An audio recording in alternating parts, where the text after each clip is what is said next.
Students, and welcome back to AP Macroeconomics. My name is Matt Romano, coming to you from Atlanta, Georgia. And today we're going to change things up a little bit. Last week we finished up Unit 6. We finished going over all new content. So from here on out, or at least for the next 2 weeks, we're going to treat these as review lessons. And we're going to start at the beginning. We're going to start at one of my favorite times of the year, which would be the first couple days of class, or really the first week and a half or so of class. And in today's lesson, we're going to review topics 1.1, 1.2, 1.3. We're going to talk scarcity, we're going to talk opportunity cost in the PPC, we're going to talk comparative advantage and trade.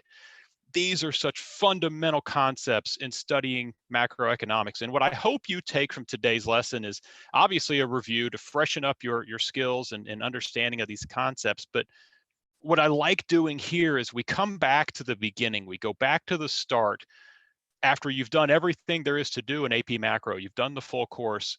And we tie a bow on the end here and say, wow, this is where we started. This is what was all about in the first place. Because these fundamental concepts, and I can go on about them for a long, long time, these fundamental concepts, it helps to remind yourself what economics truly is. And we're going to start there today. After we do a brief review of last week, we're going to talk about the definition of economics. We're going to talk about fundamental concepts like scarcity and trade-offs and opportunity cost.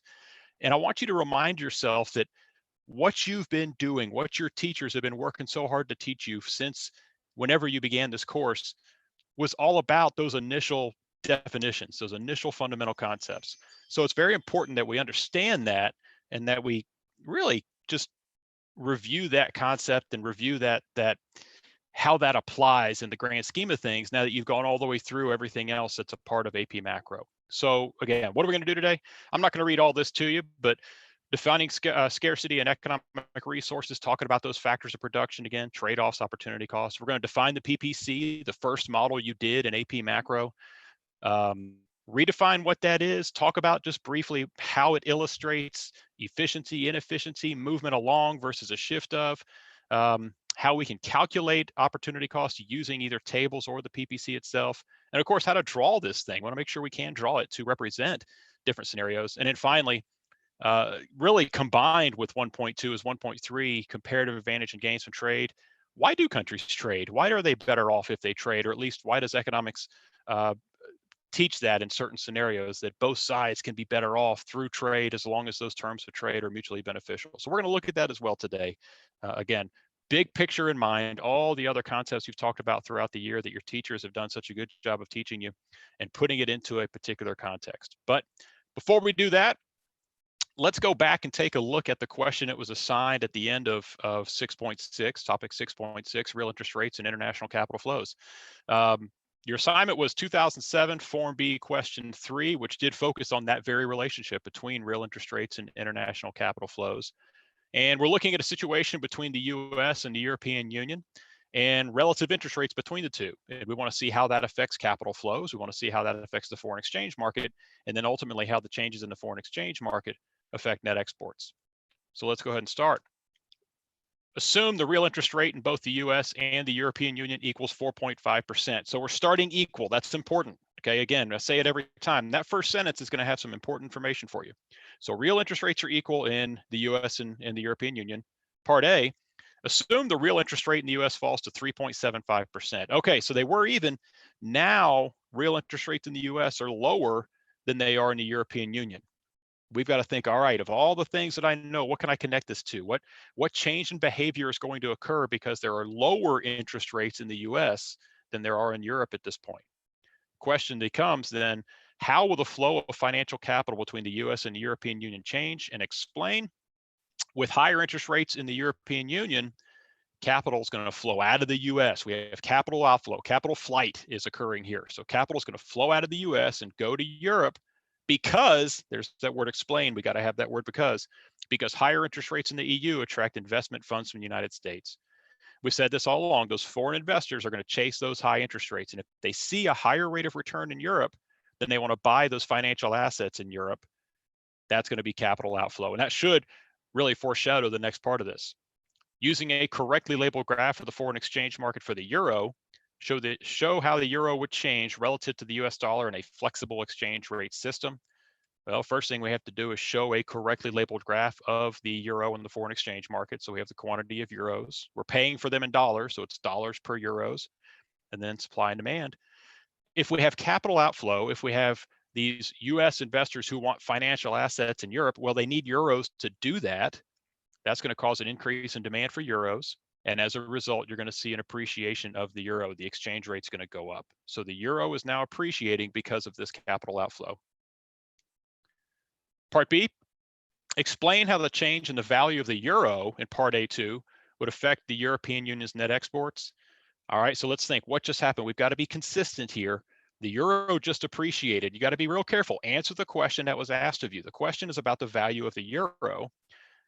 If the euro is appreciating, European net exports are going to fall. Here's the verbatim answer from the rubric. Due to the appreciating euro, the European Union's goods will become relatively more expensive to consumers in the US. We reviewed this a number of times last week.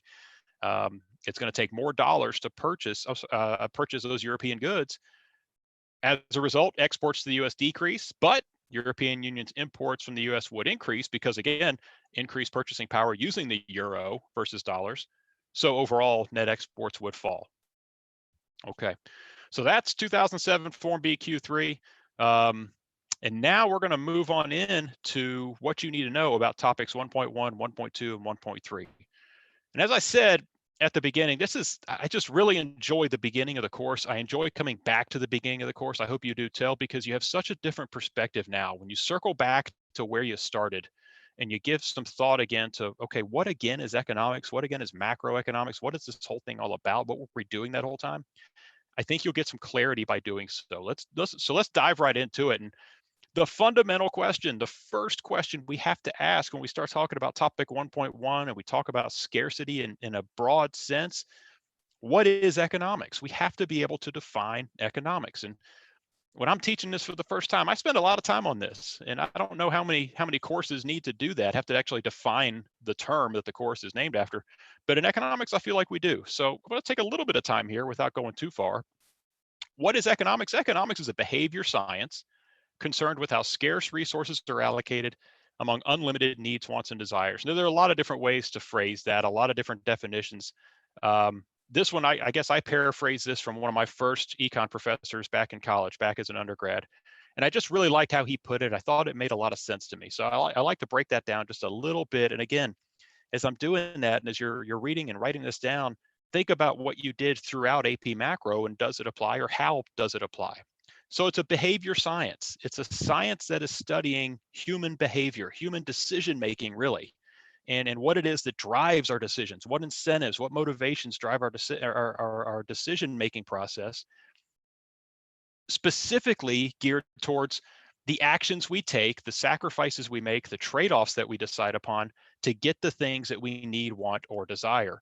And again, that context, the context of those decisions can take a whole wide range of different perspectives. Of course, there's micro versus macro, and we're going to study and focus on the macro side of things in this course. But even within macro, and you're looking at nations as a whole and decisions that are made by economies as a whole, what are we willing to give up in order to gain whatever it is we need, want, or desire? Now, why is that decision necessary? It's because the resources we have to produce those goods that satisfy needs, wants, and desires, those resources are scarce. There's not enough of them.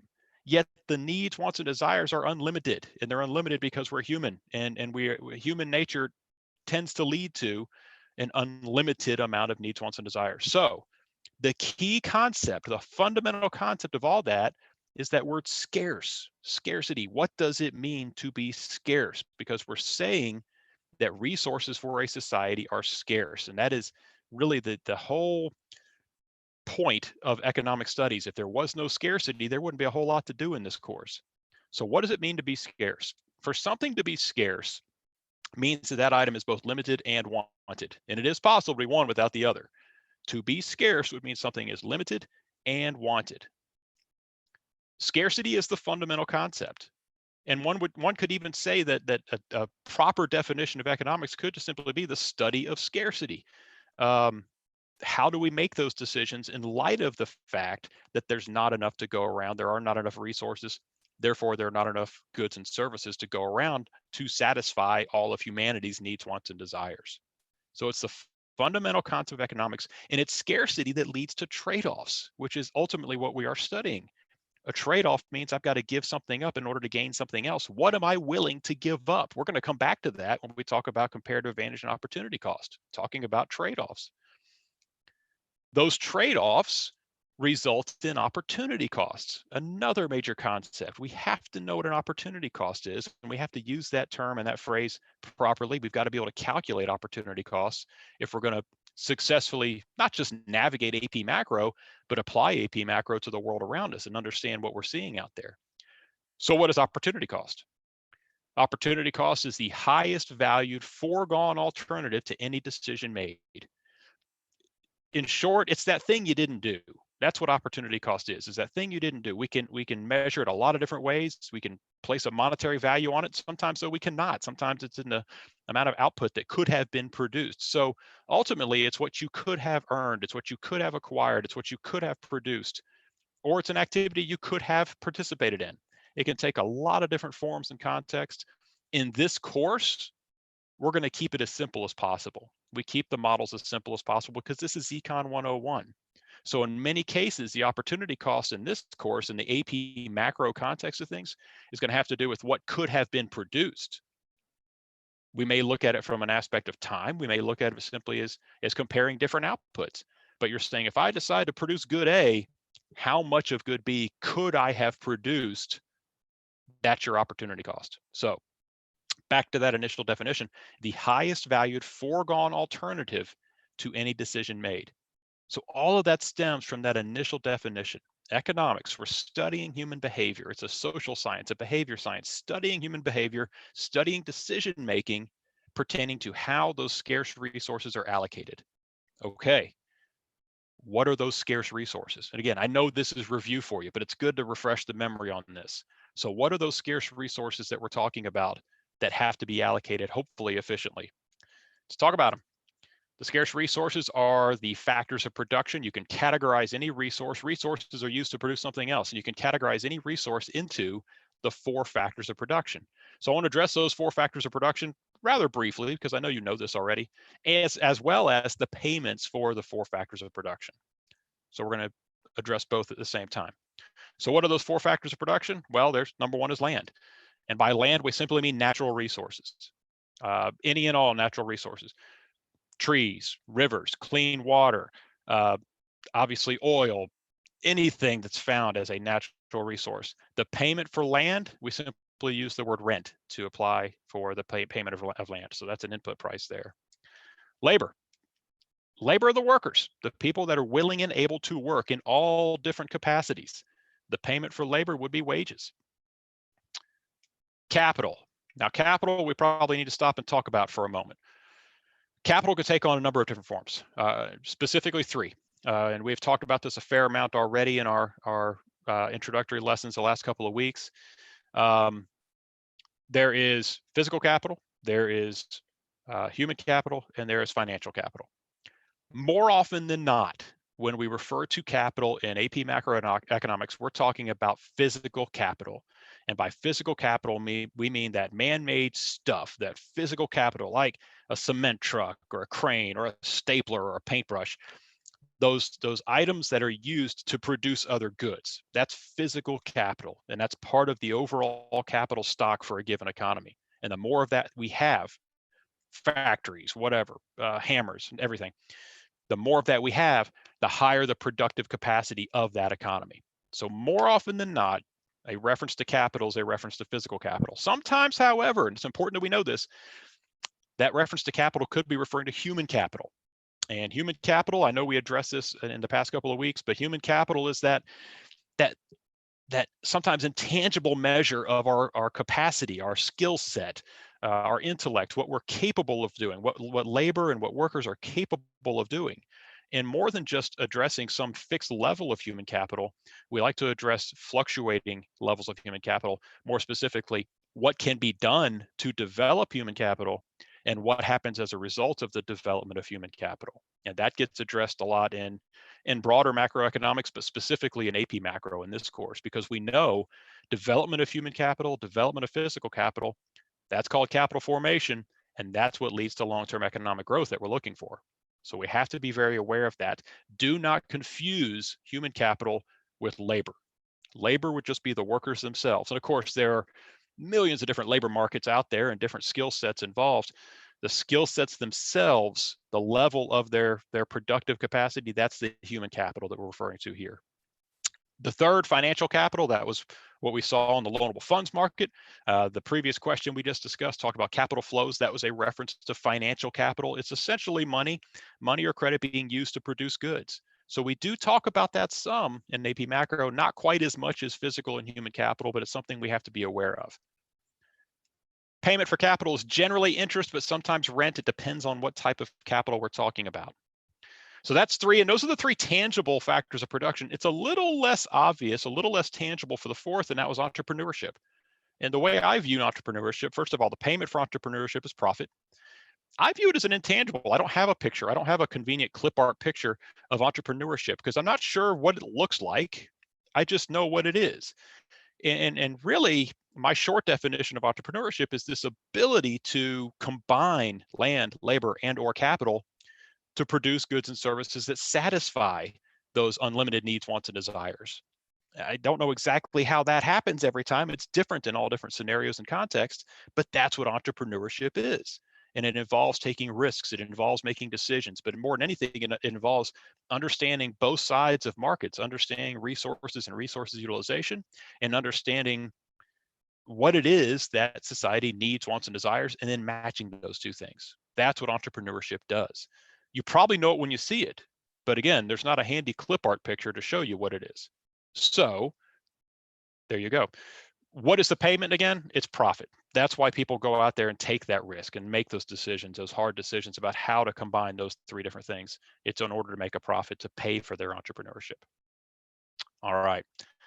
Again, I know that's review. I know you already know that, but it does help to go back and take a little time and look at it. And now we have to ask, what if there was a way, is there a way to illustrate how we utilize these scarce resources? We've addressed the fact that they're scarce. They are not unlimited. There is a limit to all four of these. How could we illustrate how these are utilized, not only in terms of efficiency, but also in terms of priority?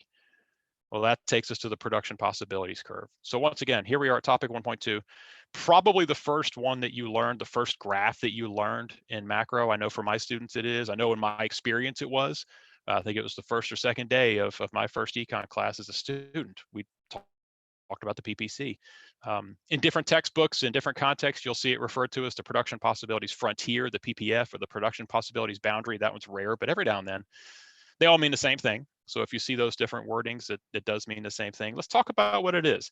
This is a relatively simple model. That's why we start with it so often. That's going to start by simply plotting the output of two goods along an XY coordinate plane. Important to make that point that it is the output of two goods that's going to be measured. We're going to see pretty soon here that sometimes we'll see data that presents input that goes into the production of goods. Well, we're not showing input levels on the PPC, we're showing output levels, how much of two goods can be produced by a particular economy on an XY coordinate plane. The curve itself, when we draw that curve, and I'll put a picture of the curve up in just a second, the curve itself represents all efficient combinations of two goods being produced by that economy. So we're implying that all those combinations, every combination is an efficient allocation of resources, that all of the land, labor, capital, entrepreneurship is being utilized in a most efficient and sustainable way possible. It gives us a snapshot. This is another note that I took from one of my first econ professors that I thought was really helpful. It gets a snapshot of an economy at a given time, because what it's going to do, especially when we plot points on the PPC, it's going to tell us, are we utilizing our resources efficiently, and to what end are we utilizing resources? And for that purpose, we can look historically at different economies at different points in time and say, what was the deal at that time? If it's 1932 in America, we're going to see that we're operating well inside that curve, that we're not efficient in our use of goods. And we're going to see that it's going to be skewed one way or the other as we're trying to produce certain goods in the midst of the Great Depression. Finally, we're going to illustrate the concepts of trade-offs and opportunity costs. We live in a world of scarcity. In economic studies, that is a given. We live in a world of scarcity. In order to gain something, something else must be given up. And we can show that on a PPC. That's one of the most useful things we can do here. So let's go ahead and start with it. It's a lot easier to me to look at the PPC than to sit and talk about it, but I want to get those definitional terms out there first. So here we have a capital versus consumer goods PPC, a very common PPC. It's used a lot in AP Macro and beyond. And what we're seeing here is on the y-axis, this would be the production of capital goods from zero up to who knows what by this particular economy. And on the x-axis down here, we have consumer goods starting at zero at the origin, working our way out. The curve itself, this outward bowed out curve right here, is the PPC, and it's simply a collection of output levels. And each one of those output levels along that curve represents the most efficient combination of consumer and capital goods that could be produced. Each one of them. Different priorities, obviously. Some are skewed more capital, some consumer, some divided between the two, but all of those are efficient utilization of resources. The shape does matter. The way it's drawn right now, bowed outward, would imply increasing opportunity costs as trade-offs are made as we move along the PPC from capital to consumer or from consumer to capital. In AP Macro, it's more common really to see this, a straight line constant opportunity cost, which would imply, just as it says, constant opportunity cost as we switch from capital goods to consumer goods. The opportunity cost does not change. I've had a lot of professors say that increasing would be much more realistic for a lot of reasons. But the simple fact is we're in Econ 101. It's a lot easier to work with the numbers with those constant opportunity costs. So in most cases, we're going to deal with that. You're going to have that flat line constant opportunity cost. Reading the PPC, we can't just draw it. We have to be able to read it.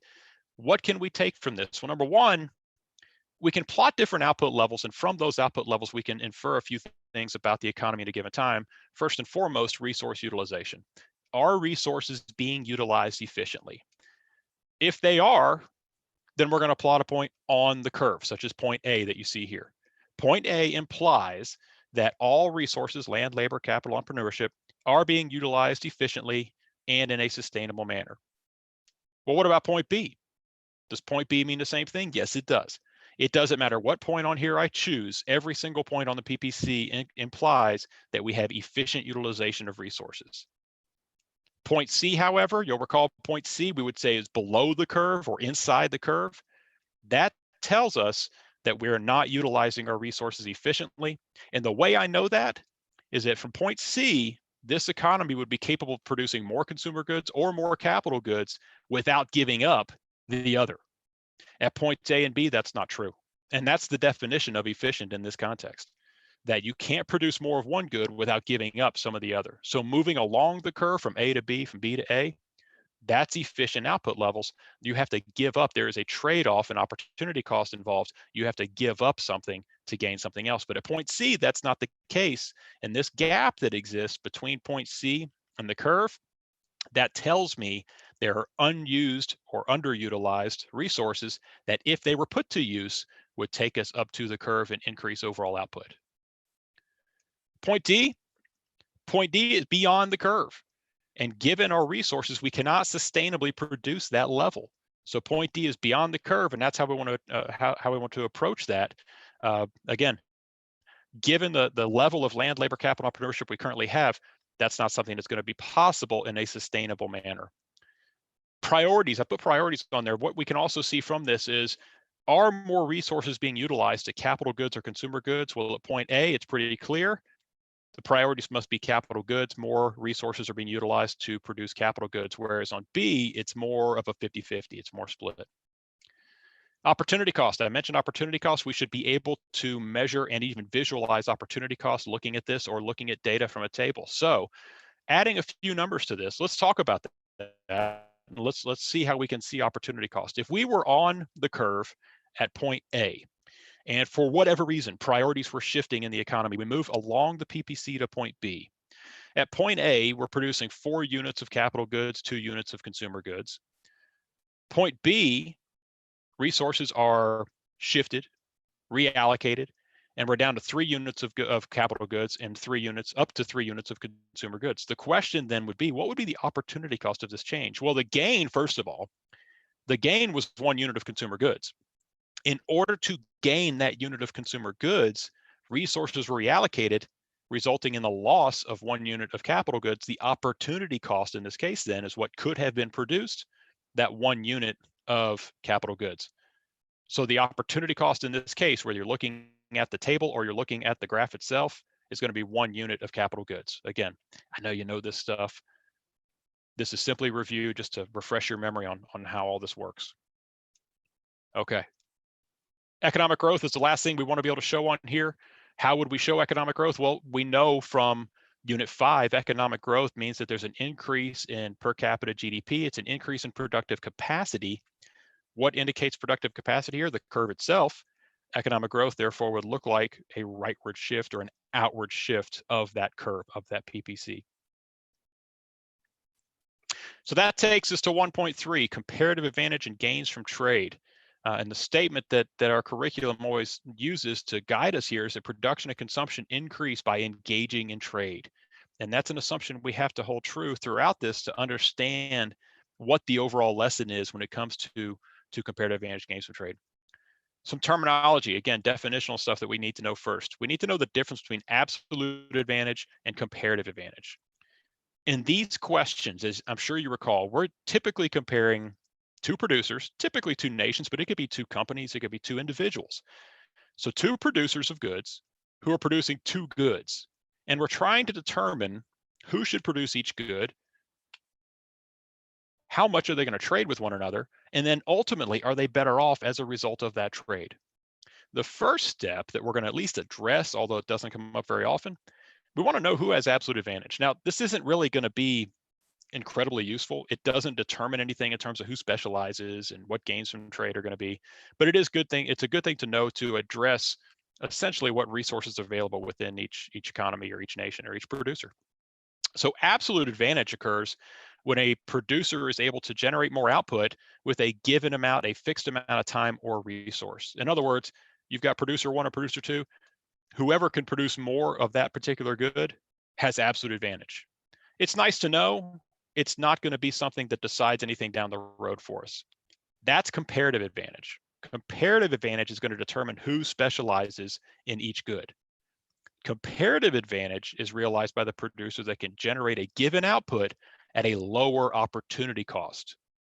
Another way to phrase that, producer one would have comparative advantage if they can produce a good while giving up less than producer two can. So it's not about the total amount they're producing. It's saying I can produce this amount at a lower relative opportunity cost, which is really a sign that that producer is more efficient or more equipped at producing that good. And what we're going to conclude is whichever producer does have comparative advantage, they should specialize in that good. The other nation is inherently going to have comparative advantage in the other good. They specialize in the other good. If those two nations were to trade with mutually beneficial terms of trade, they're both going to be better off. They're both going to have the opportunity to consume beyond their production possibilities. That's the conclusion we're going to make. How do we get there? Well, first we have to calculate opportunity cost. So we have to address how to calculate opportunity cost.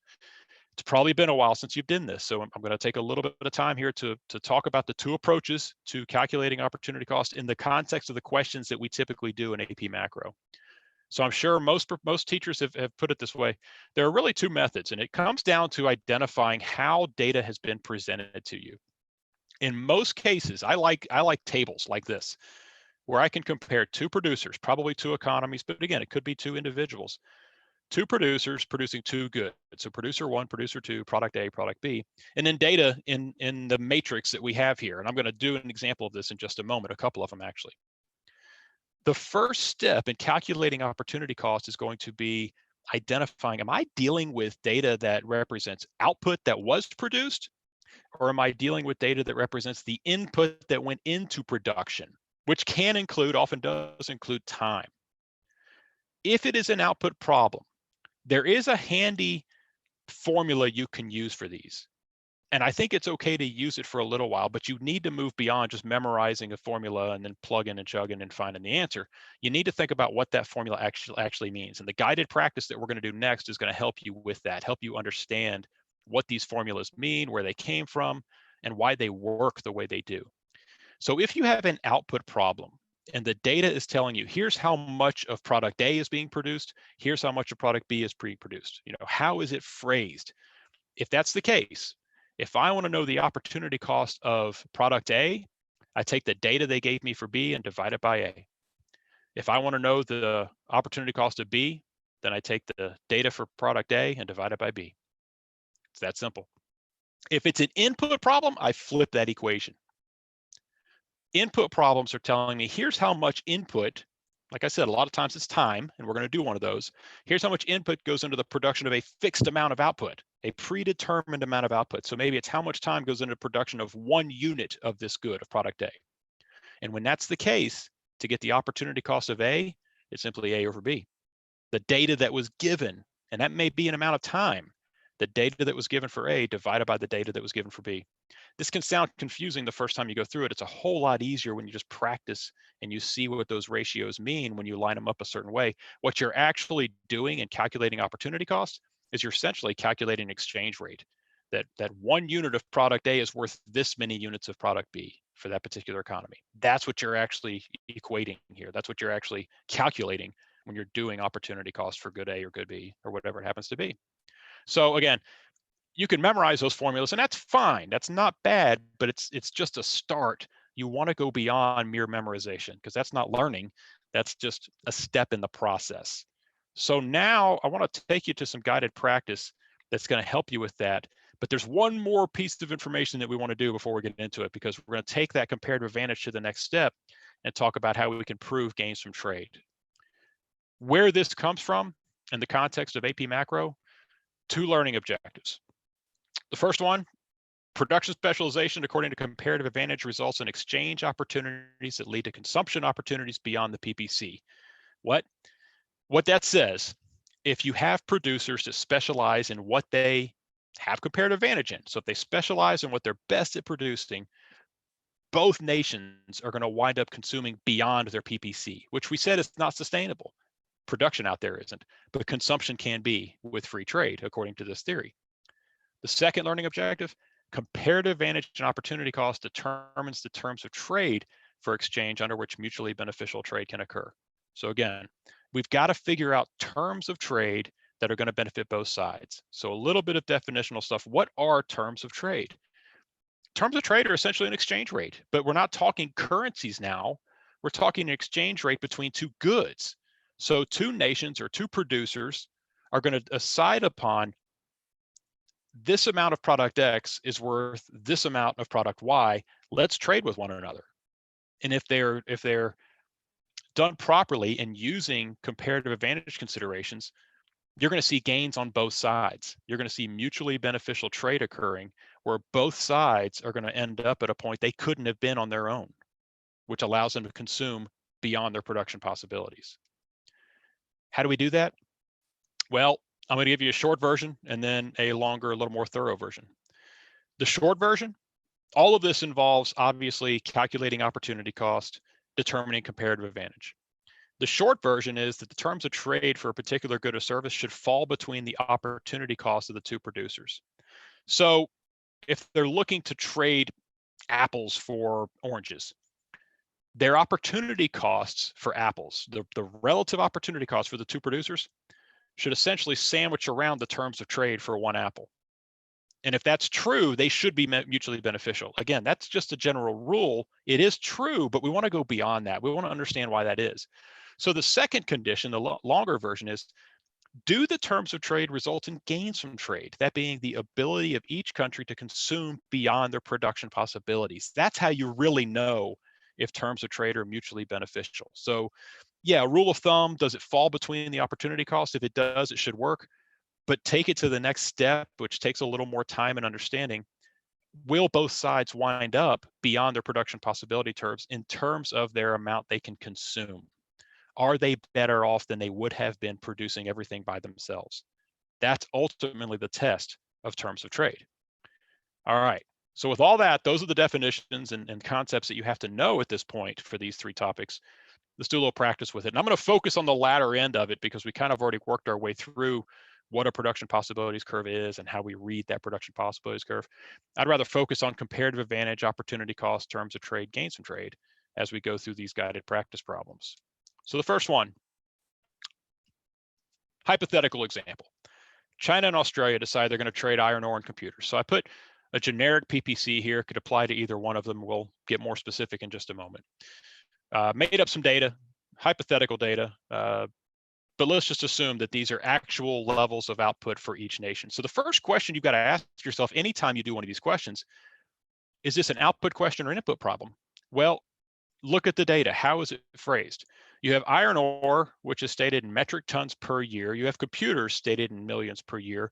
What they're telling you is these are the numbers produced. This is the amount of output produced by China and Australia in 1 year for these two goods. That means we're talking about an output problem because, again, the data presented was output.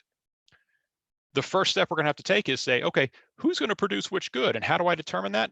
I determine that by calculating opportunity cost. So start with the first column here. And I like working with tables. I just want to arrange my data. You don't always have that opportunity the way questions are written. I would suggest always charting out a little table for yourself. Put the data into a readable format for yourself. So here we have 200 metric tons of iron ore by China in a year, 400 million computers, 800 metric tons of iron ore by Australia, 200 million computers. In calculating opportunity cost, because it's an output problem, that exchange rate is going to be for iron ore, number of computers divided by the amount of iron ore. So 400 over 200 for China, which comes out to 2 computers. For Australia, 200 over 800, which is 1/4 of a computer. Always put your units on here, and the units for opportunity cost will always be the other good, what else could have been produced.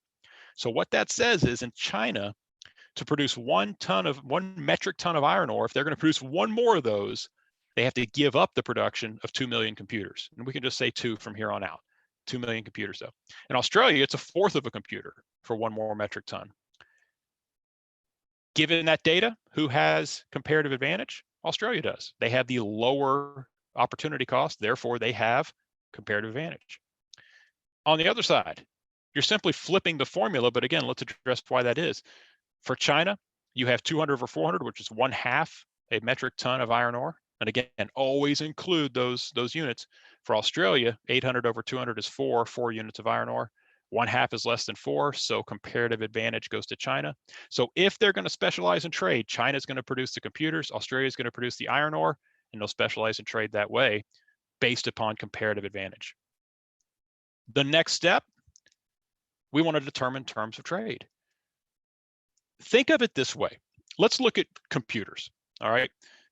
What's China have to gain in order to give up 1 computer? What would make it worth it for them to give up a computer? Because remember, they're operating down here. They're on the x-axis. They're right where the PPC intersects with the x-axis.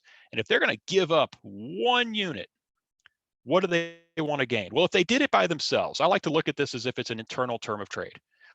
In China, in this example, this hypothetical example, if they gave up the production of 1 computer, they would gain that 1/2 iron ore.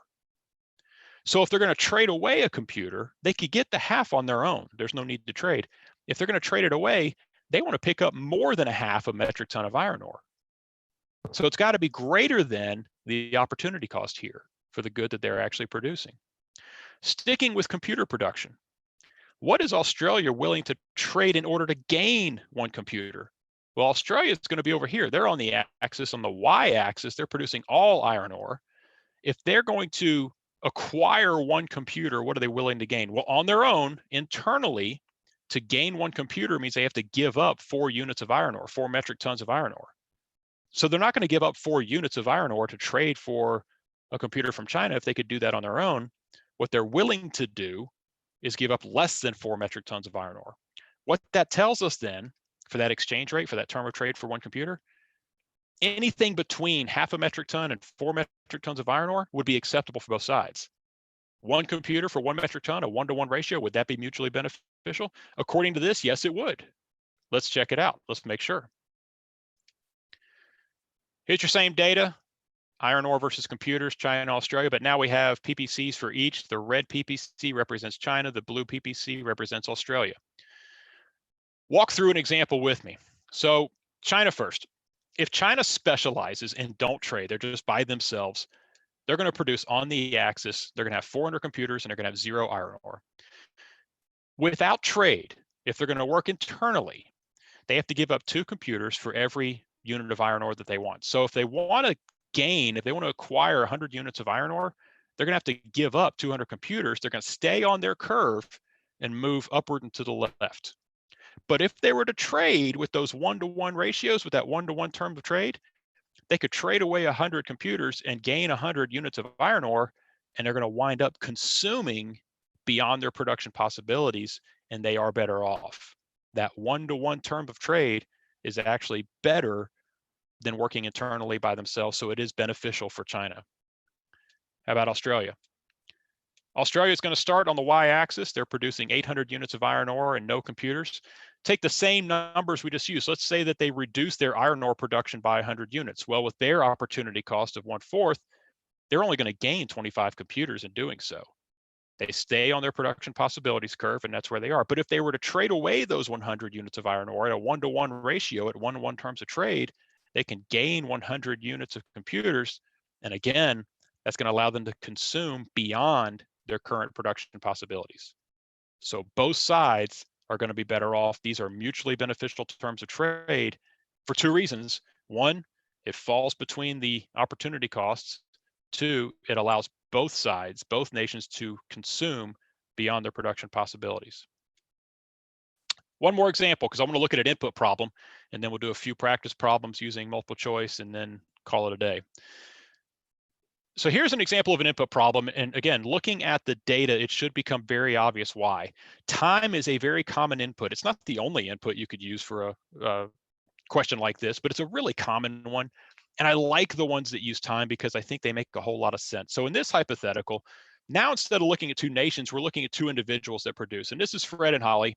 And Fred and Holly run an organization out of Cincinnati, and they have really a couple main jobs.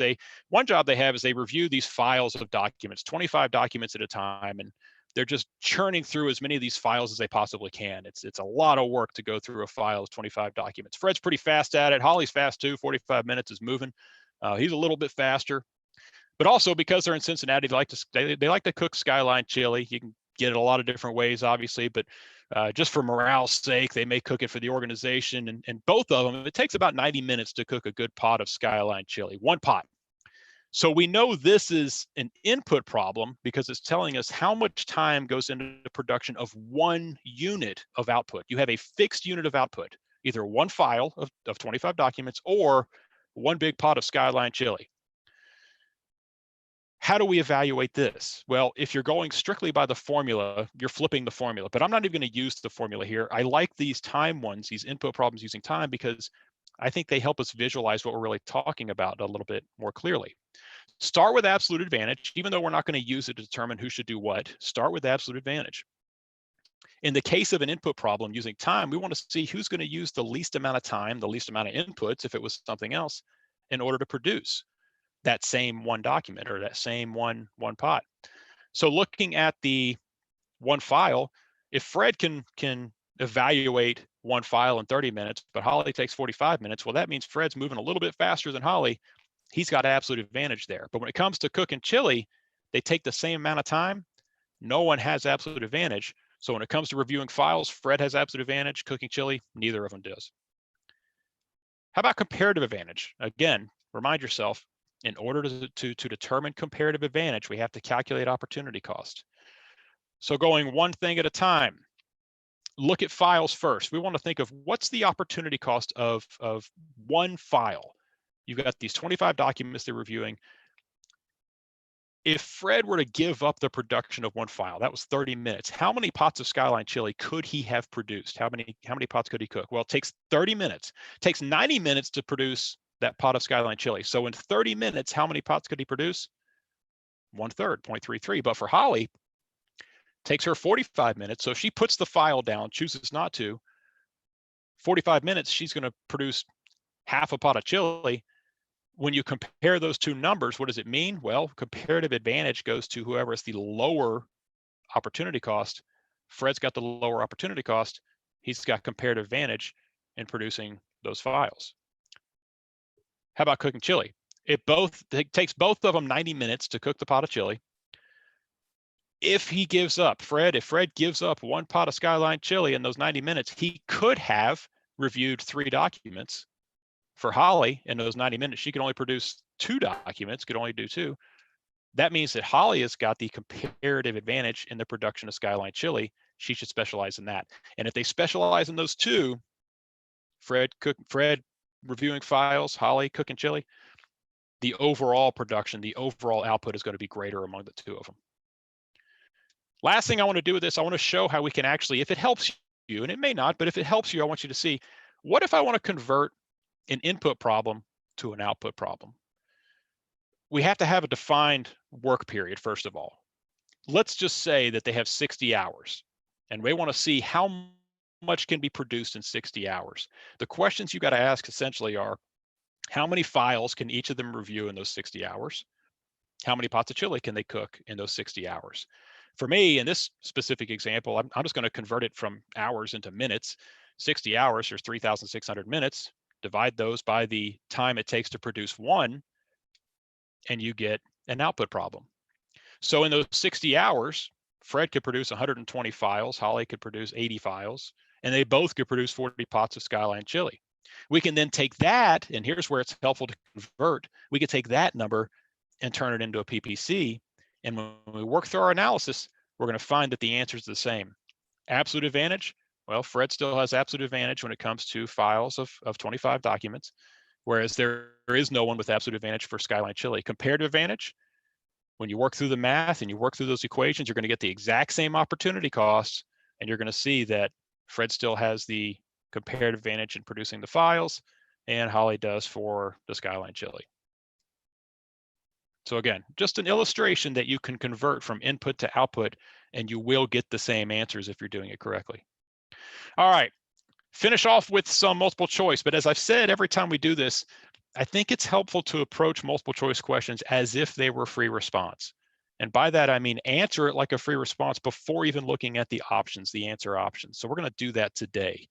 So first one, from topic 1.1, which of the following describes scarcity? If you get this question and you've got 5 answers waiting for you, or it's truly a free response question, where do you go first? Well, what does it mean to be scarce? It means limited and wanted. It means there's not enough to go around. These are the things that you're looking for.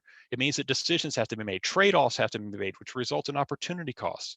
So it really dives right to the core of what scarcity truly is, and you've got to answer that question first. So that's what you're looking for when you're trying to answer a question like this. What describes scarcity? Resources are limited, needs, wants, and desires are unlimited.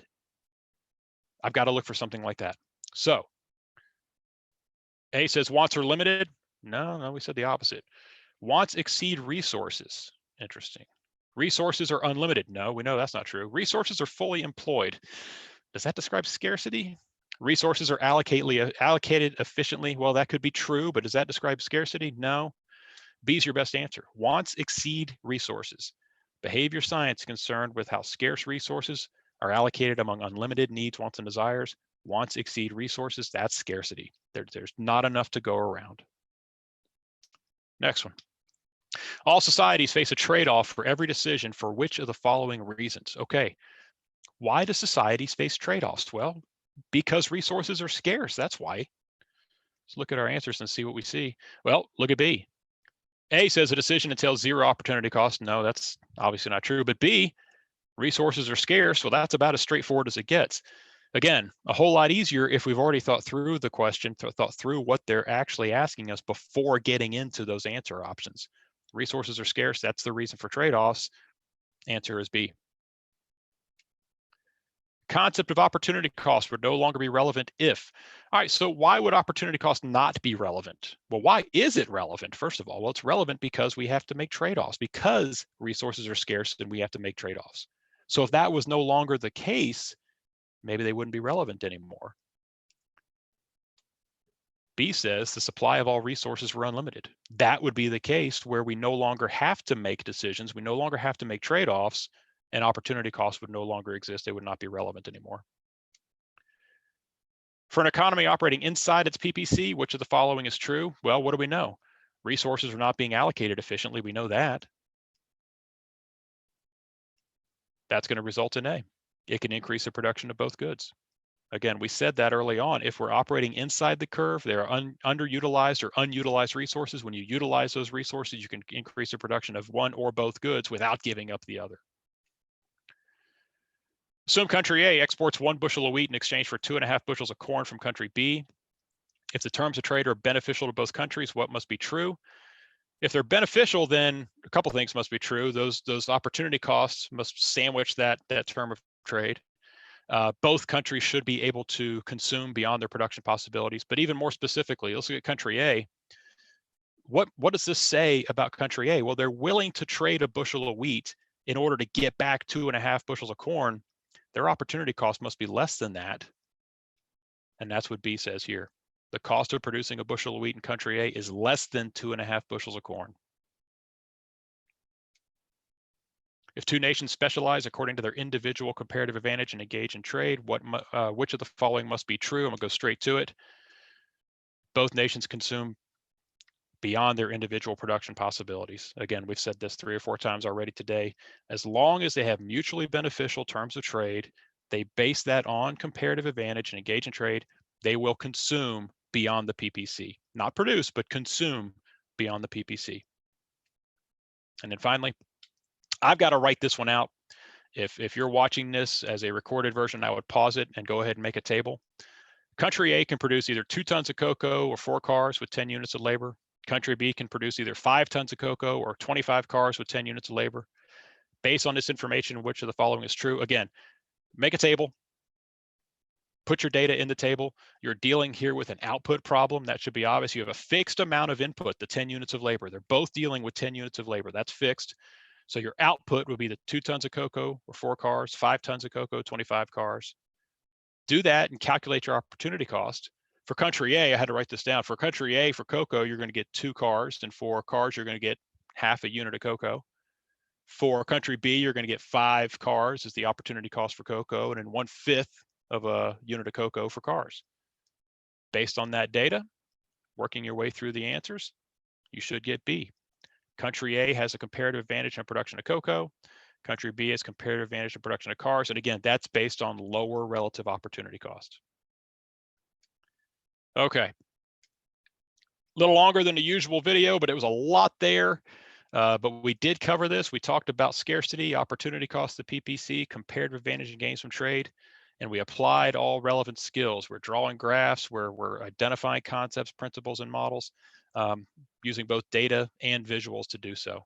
I hope that helped. I hope that helped to, again, take a trip back to the first week of class and just refresh your memory what this whole thing was all about. Again, I know your teachers have already done this with you, but I think it's important to go back and review it again and take a little extra time. And again, just remind yourself what this whole thing was all about. And that's essentially what it was all about. Once again, like we always do, I want to remind you that if you have any concerns about technology, if you're worried about taking the exam, the upcoming exam, please contact College Board at cb.org/tech. I want to thank you for watching. I hope you join us again, because we're going to jump into the second half of Unit 1 in our next video and talk about supply and demand, the basics of supply and demand. Until then, hope you all have a great day. Thanks a lot.